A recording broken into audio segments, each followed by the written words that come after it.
So hello, it's Marilyn Hamilton and welcome to this new interview from the balcony. And today I'd like to welcome Marina Demchenko. Marina is joining me from Russia. And in fact, she's got some really good questions because she's been interested in integral development at a personal and organizational and regional level. And I'd like to invite Marina to tell us a little bit about how she actually was serving a mayor. Marina, tell us a little bit about that. Hello, dear Marilyn. Yes, I wanted to tell you a wonderful story because I've been honored to be the first advisor to mayor on happiness and sustainable development in Russia. It is a very little marine city, Zverevo, in Russian Federation. My first aim was to elaborate some index or maybe some approaches to help people be happy in their little city, not to move to greater cities, to big cities in Russia, but to stay in their native city and make themselves happy. Unfortunately, or maybe fortunately, this mayor, Mikhail Solonitsyn, was invited to become a minister in our region. Now I stopped my career as an advisor, but I continue my work with this wonderful city, with these wonderful people, and we are continuing to elaborate these approaches to make people happy, to engage people in making happy their cities. And that's why it's a great honor and a great opportunity to ask you, Marilyn, some questions about four voices of the city. And yes. Yeah. So, well, thank you so much for your interest in my work, Marina. And it's very inspiring to hear that you had worked for this mayor and had the focus of sustainability and happiness. I think of the four voices in the city as the citizen. So most of us would consider we're a citizen in our cities. But the other three are the civic managers. First of all, the civic managers are City Hall, but also education and the health authority, police, the fire, emergency response, all of those who help the city actually run and operate. So the third voice is the business innovators. So we all know people in the commercial sector, but this also includes artists and engineers and inventors. And the fourth voice is the civil society or the third sector. And so there you have it. There's what I call the four voices of the city: the citizens, the civic managers, business innovators, and the third sector. So when I'm writing about the city, I also say there's a +1 voice. And the +1 is all the other cities in our ecoregions who are also having these four voices. So we're actually able to communicate with each other. So there's 4+1 voices in the city. That's very interesting. And what has inspired you to elaborate this approach, these 4+1 voices? How they were inspired? I know that they were inspired by their biomimicry in beehives. Tell, please, more about it. Yes, you're right, Marina. So since you focus on the integral model, it's also possible to look at these voices through the four quadrants. So I say the upper left is being held by the citizens, and then the upper right is by the civic managers, the lower left is the third sector, and the lower right is the business innovators. And although it maps that way in quite an interesting way, that's not where I first came up with the voices. I learned the voices, as you mentioned, through biomimicry. I became very interested in the honeybees. The honeybees are supposed to be the most advanced species on the tree of life of the invertebrates. Humans are supposed to be the most advanced species of the vertebrates. Now, honeybees are very interesting. They have hives, they have a way of living together, and there's about 50,000 bees in a hive. And I thought, well, that's very interesting. That's like a small city. Also, bees have a goal. Oh, I was very surprised because I used to work with organizations like you, and I thought, wow, they have a goal. What's the goal? Well, they must produce 20 kilograms of honey a year in order for the hive to survive. Wow, okay. They have a goal and they have about the same number of residents as we have in a city. What else is interesting about bees? Well, they communicate with each other. They have a very complex communication system. And since you're a researcher, I found all the research about bees as being very interesting. So what we know about bees is that they communicate by this dance. They have a waggle dance. So when bees come back from a flower patch, they bring back the information and they do a little dance at the front of the hive. And that dance can actually be parsed out into telling the other bees the flowers over there are blue and they're in their prime and the sun is at this angle and it's about 2 kilometers away. They can send all that information. And they can actually change that information as they discover new patches. So they are able to communicate also through pheromones. So pheromones are their actual chemical indicators that they transfer to each other, both through an energy system or just touching their little antennae to one another. So, wow, I thought, what could we possibly learn from a species that is not only the most advanced of the invertebrates that has all these qualities, but it has been around for 100 million years, 100 million years. And compared to humans, you know, some people would say we've been around for 100,000 years or 1,000,000 years, but not 100 million. So the bees have figured out how to live in every geography of the world. And I was curious, how do they do this? So when I was introduced into integral and spiral dynamics, I was also introduced to another researcher named Howard Bloom, who wrote a book called The Global Brain.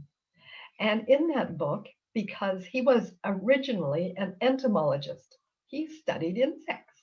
And he said that when he changed his career to actually be in the music business, where he was watching how humans all congregated around the original rock and roll musicians, he said, I have seen this behavior before, and I have seen it in the honeybee hives. And here's what I noticed. He says, you know, in the honeybee hive, there's 4 roles. The first role he called conformity enforcers. And the conformity enforcers are the foraging bees. So they're the ones that go out and bring back the pollen and the nectar.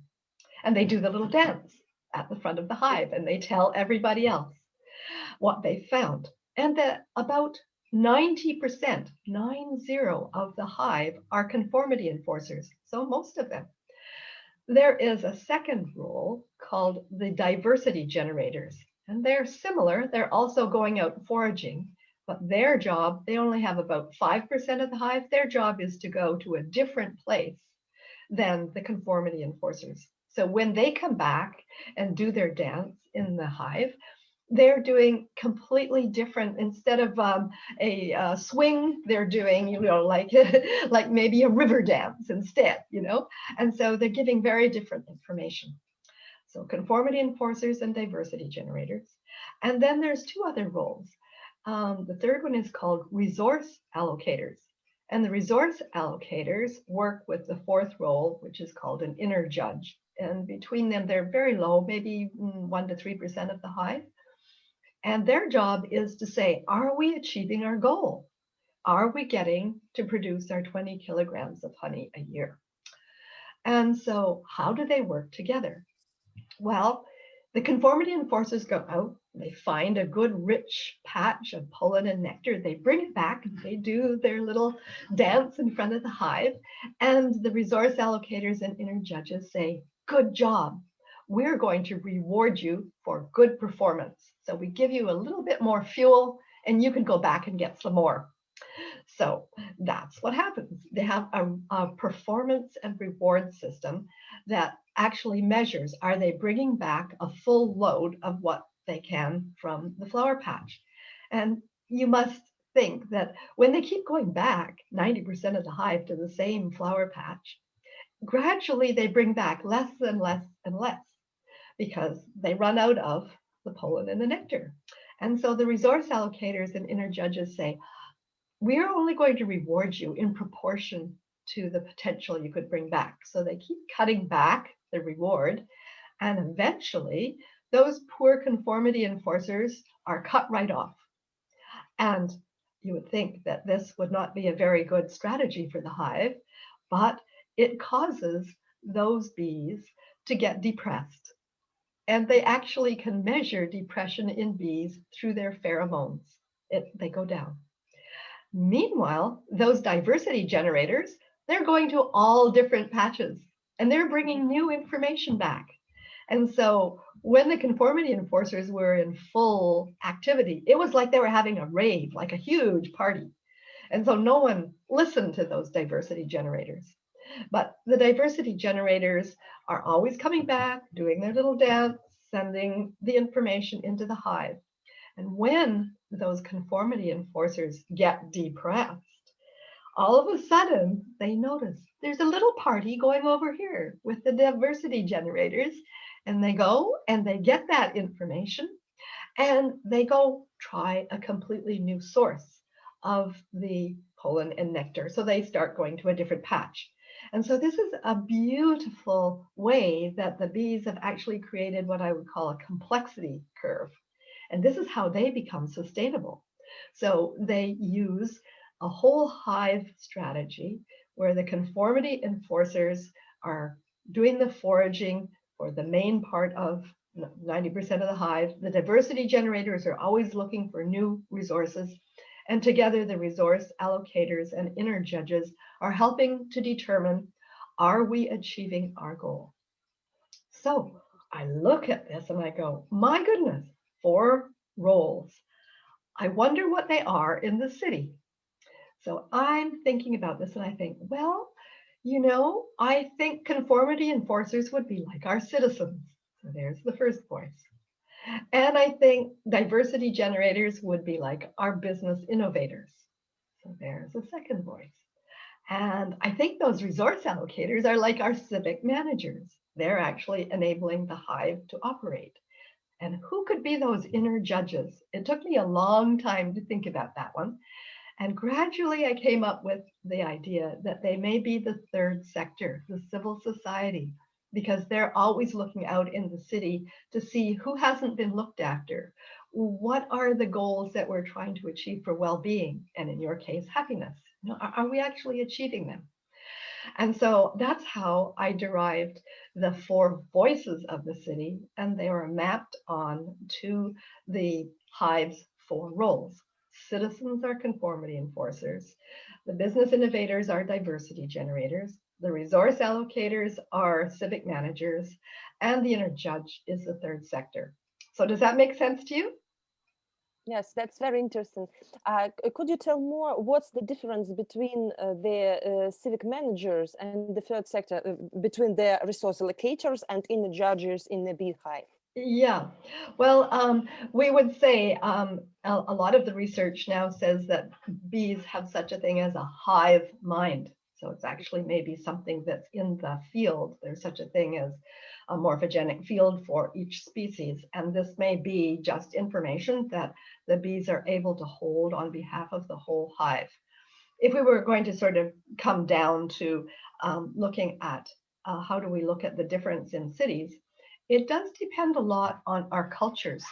So when my first book was translated into Russian, as you probably know, and when I went to Moscow for the book launch, I was sitting there looking at my PowerPoint slides and I was thinking, yes, the 4 voices that I think of, I know from mostly the Western democracies. I wonder if they're different in Russia. Maybe I have to stand back and ask the question. So one of the things I've discovered in a lot of conversations in Russia, and I've been back several times, is what we use for the third sector or civil society, you may be delivering through civic management in Russia. You may have less of completely separate non-governmental organizations. So what I would say that civil society or the third sector is non-governmental organizations, not-for-profit organizations, and the faith community. Those are the ones that tend to hold the well-being of the whole city as their purpose. So does that help you make sense? It looks a Uh, little different from one yes, culture to another and from one history to another. I understand the difference between civic managers, or there are some roles that are who manage on behalf of the state or on behalf of the regional administration, for example, and the third sector is the non-governmental organizations. But if we look at the beehive, what's the difference in behavior and in their purposes between the resource allocators and inner judges? And is there any peculiarities which can help us determine what Huh. the voice is? Well, I don't know enough about the bee research to actually give you a scientifically informed answer. But the resource allocators and inner judges, I think, are principally staying within the hive. So they're the ones, bees have a whole very structured life cycle learning sequence. So they don't even get to become foragers or diversity generators, conformity enforcers, or diversity generators until they've gone through a complete learning curve from when they're hatched as an egg to when they look after in the hive the other bees. They also, if they're specially designated by the resource allocators, they'll look after the queen because the queen is regenerating for the whole hive. So I'd say that it's more an internal function within the beehive. And so the other bees, remember I said they can communicate with one another. So they're communicating on how to keep regenerating the source of their energy. And they also are doing something that our cities are not really set up to do well at all these days. And as they are gathering the nectar and the pollen, they're actually pollinating the whole of the ecoregion that they're in.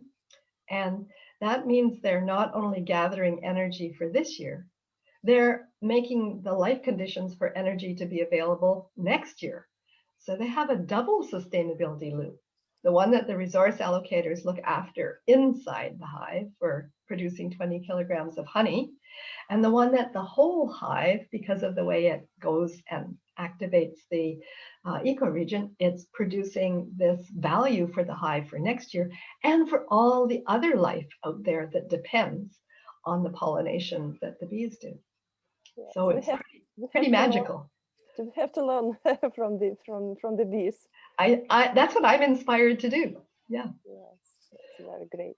I've asked you about the differences because my next question, and I'd like to introduce you to this dialogue, is about whether it is necessary or maybe can we sound with different voices, and is it necessary for a person to become one role, to play one role and another role, all we are citizens of our cities, but should we become business innovators, or maybe shouldn't, and Yeah. so on? So it's a really great question. And so when I'm always doing research on even what I have as these frameworks. And so I often am invited to explore what are the four voices in a small city or a big city. And so we have, when we're able to do the in-person seminars, we would do that. And we can even do it online in Zoom. And so I ask people to self-identify. How many in the room think they're citizens? Just about everybody's hand goes up, right? And then I say, how many people in the room would say they were a business innovator? And I make sure they understand that could be an artist or an inventor as well. And fewer hands go up.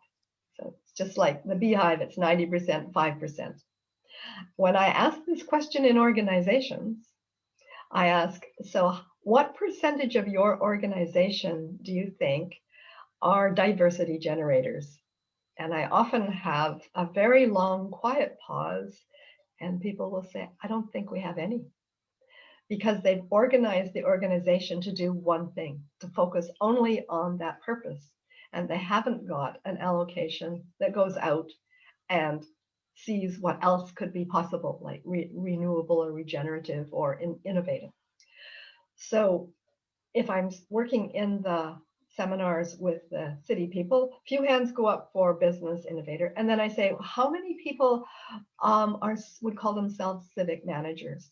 So city hall, public works, education, health, police, fire, emergency response, even justice. And few hands go up for that. Usually not the same hands who are business innovators. Right? And then I asked the last question, how many people would say that they are connected to the civil society or the third sector? And we'll get a variety of hands for that. And so when I do that kind of like a census, then I find the overlapping roles, overlapping voices. So it's very usual for people to feel that they have more than one voice. And then I ask them, can you tell me which voice you use the most? Or which voice is heard the loudest? You know, so then we can usually find that people have a preference or an actual service to one or two of those voices or roles, but not usually to all four of them. Does that make sense to you? Yes, of course. I think that these ideas can be very useful in our turbulent times. Then there are a lot of conformity enforcers, but we need diversity generators. We need developers, we need innovators in order to find out new ways how to live and how to behave in these strange times. Yes, I think that's a really good observation, and I agree with you.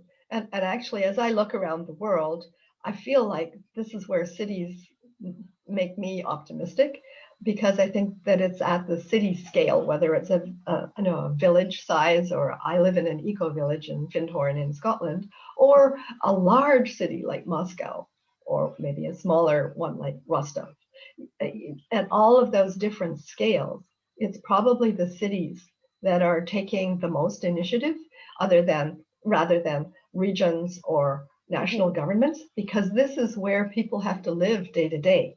When we started before the interview, we were comparing notes on our lockdowns. So it's the lockdown roles and conditions are at the city scale where they have to be enacted.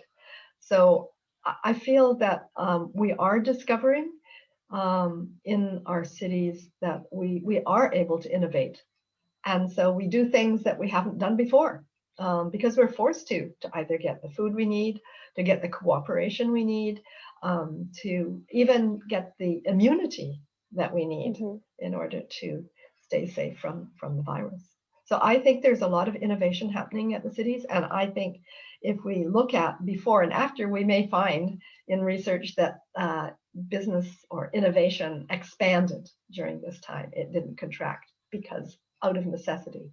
In English, we say, necessity is the mother of invention. Yes. That's great. Yes. I believe that we are now just the depressed bees, and yes, and we are looking for these innovators who will tell us where to fly, where to find new nectar. Yes. Yes, I agree. And it's one of the powers of the Zoom connections and the different, I don't know if you've had the same experience as me, but I have many different communities around the world that I interact with. And they have, different focuses like regenerativity in one, or agriculture and food in another, or water protection in another, or citizen engagement. And they each have some ways of bringing innovation in, and we're starting to learn from one another, telling our stories. Yeah. So I think you were interested also in other conversations, how do the voices learn? I think you asked that question. Yes, I'd like to find out, can we make people use more voices, more different voices, and can we educate maybe people? It is very interesting for me in order to work in this city, is the city of Zverevo. There I'm working on the topic of happiness. Can we help people learn to become innovators, to become civic managers, and to be more active in the third sector, to connect with some non-government organizations, and to help their society thrive in these circumstances? I think that's a great question. And when I go back to the bees, as I mentioned, bees do not have very long lives, only about 45 days. That's so, but they have faster cycle times than us. And each bee, as I said, goes through a life cycle pattern of learning. And the first thing they learn to become is a conformity enforcer.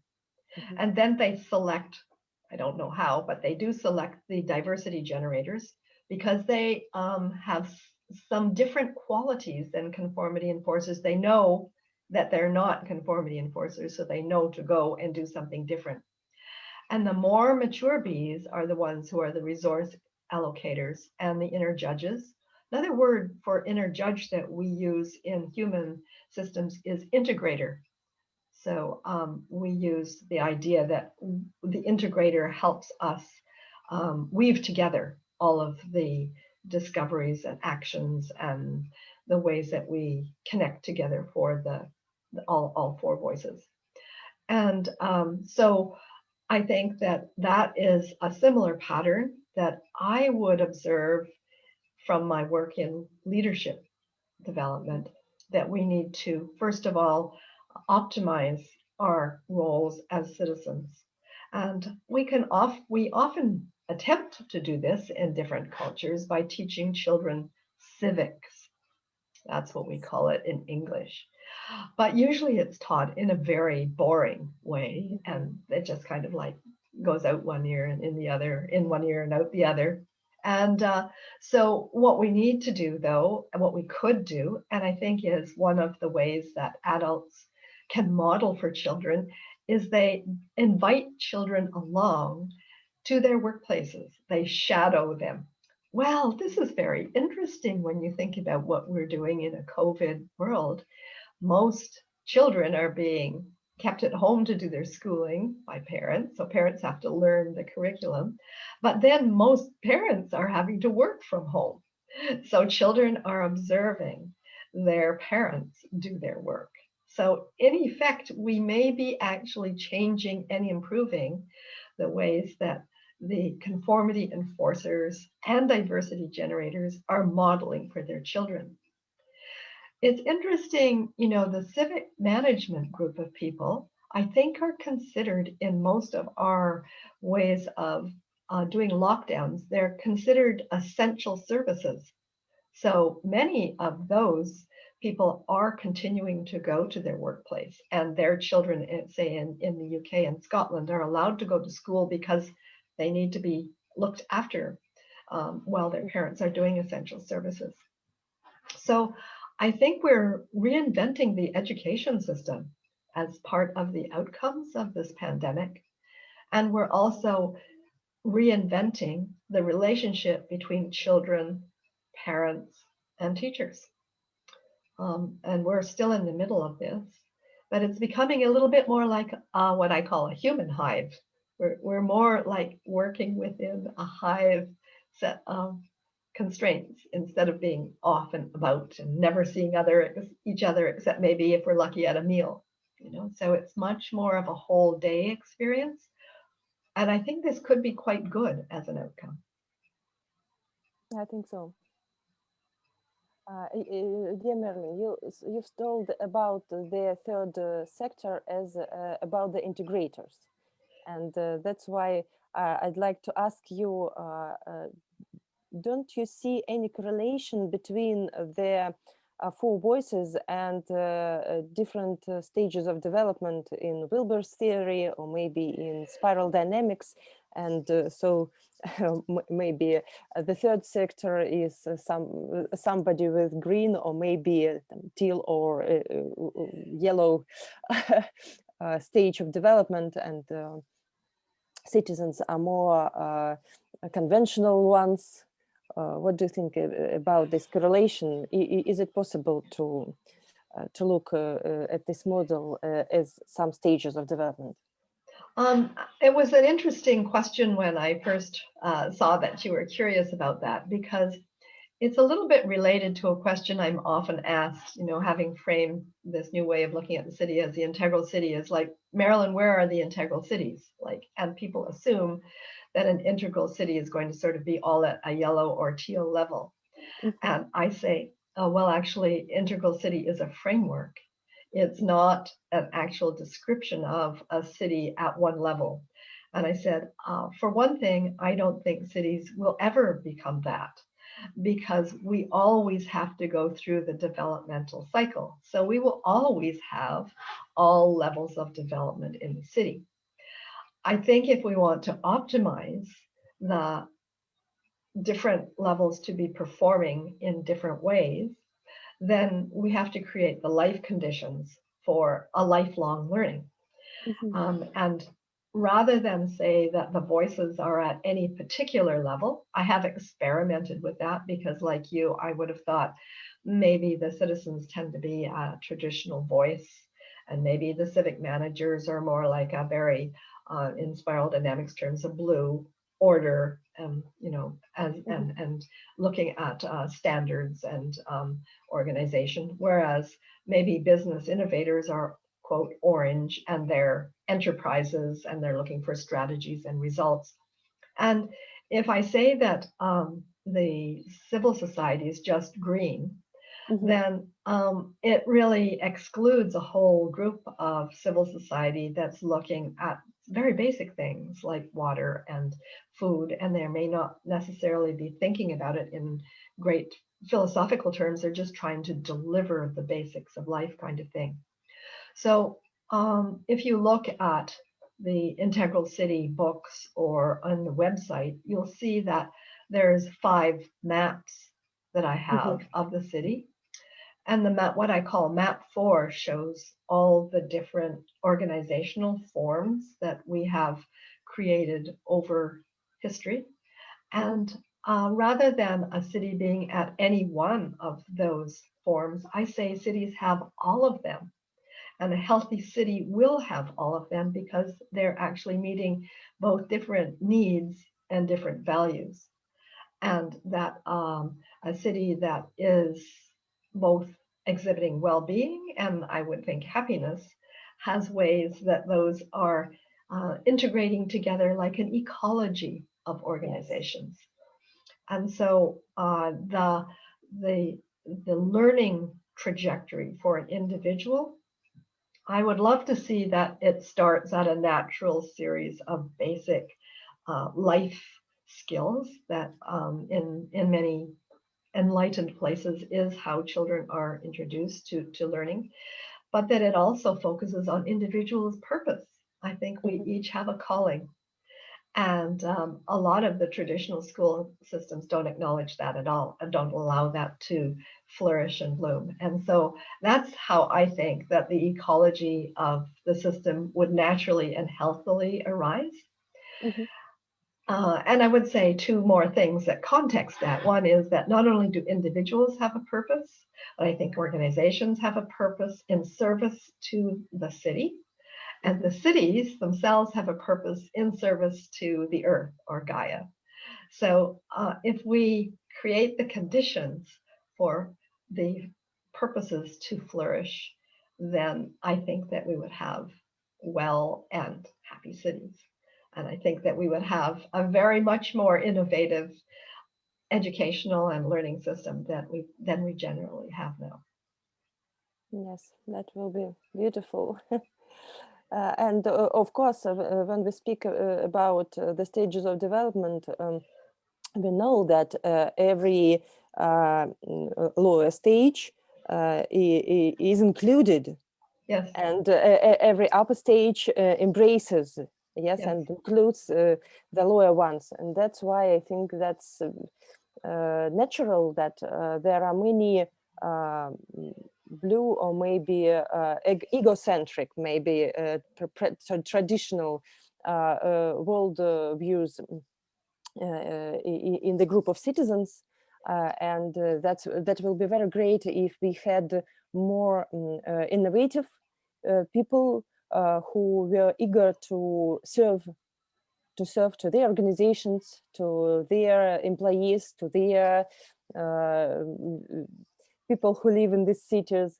And the civic managers could be also blue ones who are thinking of some rules and some traditions and practices, and may be very innovative and very looking forward the development of the city structures. And of course, the third sector is some kind of green, maybe, because these people are thinking about ecology, about the warm relations, about helping those who need help.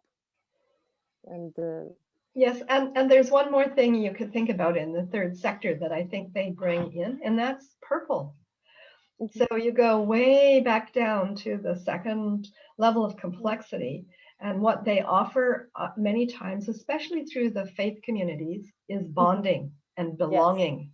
yes. And without the bonding and belonging, none of the rest of it works as well. So we need actually to know we belong. Yes. And every city has its own history and culture, and being able to tell those stories is really a very purple function. So a lot of organizations forget the power of purple. And of course, right now during the pandemic, we have a very graphic illustration of how powerful the beige level of complexity Yes, is. of course. Because Howard Bloom also predicted that, there was many conflicts in the world when he wrote that book. But he said, actually, the greatest conflict will not come between humans to humans. It will be humans to some kind of a biological micro entity. And that's exactly what a pandemic is. Yes. So it's actually acting as what we would call a dissonance to the system, something that's causing us to change. Because when the life conditions are fairly stable, we're like the conformity enforcers. We don't need to change because we're getting the reinforcement to stay there. But when they're not stable, that is like when the bees get depressed. And we need to find a different way of solving the challenges that we're faced with. And this is one of the reasons that even though it's a difficult stage that we're going through, I think that there's great promise for some of the discoveries and connections that we're making. Yes, every crisis is a new opportunity to develop. That's right. And as many people say, never waste a good crisis. Yes. So happiness in the diversity, and in the diversity of different stages of development, in different voices, in different approaches, and this integrity can make us wiser and maybe more resilient in this unstable world. Yes, I know, and probably we should have a whole separate discussion around your interests around happiness. But we could say, I think that happiness is possible to experience at every level of complexity. But also because we're now in a world where most of our cities have all these levels of complexity alive and functioning and not always accepting of each other, we are having to reinvent our governance systems. And so when I look at the bees, I think, okay, they have the 4 roles and they have the goal. And one of the things that they're doing is they're offering at a scale higher than themselves the pollination of all their ecoregions. So this benefits outside the hive. But within the hive, they are looking after individual bees. So they actually look after the health and well-being and education. They look after the collective and the different roles that they play within the hive. They look after the hive itself, achieving its goal, and they're actually looking after the whole ecoregion, which in turn contributes to Gaia. So when I convert this into human systems, I call this the master code of care. We must care for ourselves so we can care for others, so we can together care for our places, our cities, and all together we care for the planet. And so I actually am very interested how happiness is actually a result of aligning those levels of care, and also how happiness enables it. So it may be that individuals have to discover an experience of happiness so they know they can offer it to others, or they can be in service to others, and that in itself reinforces a sense of well-being and happiness. So I think we're also at a very interesting stage, not just of what we might call traditional happiness, but maybe we're learning how to recalibrate it, as you say, transcend and include our understandings of it from before. Yes, I believe that happiness is inclusion of these 4P, person, people, place, and planet. Yeah. This 4P is 4 dimensions, maybe 4 focal points of being happy. Yeah. And if you think about yourself and only your own happiness, it can make harm and make unhappy somebody near you. And as we can see in the beehive, when we think about our community, our own hive, and all the ecoregion which we pollinate, going to the different patches, that gives us happiness in the whole. Yes. Yes, that's right. And it sort of extends happiness into aliveness and life, and just really maybe even what I would call the evolutionary impulse that drives us. Yeah. Being the part of something more complex and more integrated, and be the part of this living entity. Yeah. That's makes us happy despite different maybe unfortunes which we have nowadays. Yes. Yes. Well, Marina, thank you so much for this conversation. I think we're drawing to a close of our time. Did you have any last question you wanted to ask, or did you want to say maybe what you might like to inquire about the next time we get together? I would be very glad to speak to you next time. Maybe we will speak more about these 4 circles of care, because it's a very interesting topic, and I think it has a very interesting clue to the understanding of the conditions of being happy, and it's correlating with the sustainable development of the cities and of the organizations, and maybe of all our planet, because I believe that being connected and knowing about this interdependence between different circles of care, between different parts of this global system, is the solution to be sustainable and to be happy today and tomorrow. Well, that's beautiful. As you know, I'm very interested and inspired to talk about that. So I look forward to our next conversation, and I thank you very much for joining me on the balcony today for this interview. Thank you. Thank you so much. That was very interesting. Thank you.